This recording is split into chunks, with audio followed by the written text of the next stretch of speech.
আজ পৃথিবীর অল্প কিছু মানুষের কাছেই রয়েছে সবচেয়ে বেশি সম্পদ, আর কোটি কোটি মানুষ এখনো টিকে থাকার জন্য লড়ছে।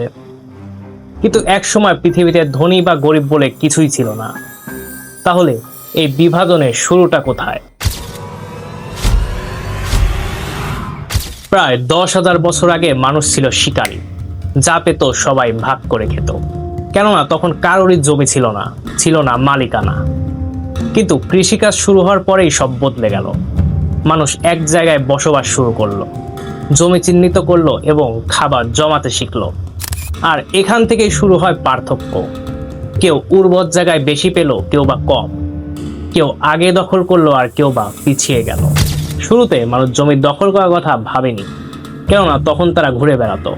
কিন্তু যখন কৃষিকাজ শুরু হয় তখন তারা স্থায়ী হলো, আর ধীরে ধীরে বুঝতে পারে যে জমির ফসল বাঁচাতে হলে জমির উপর নিয়ন্ত্রণ দরকার।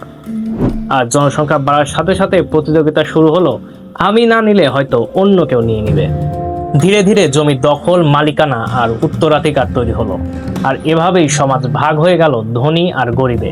মানুষ জন্ম থেকে অসম ছিল না। সুযোগ আর এই সিস্টেম এই পার্থক্য তৈরি করেছে। হাজার বছর পরেও এই বিভাজন শেষ হয়নি।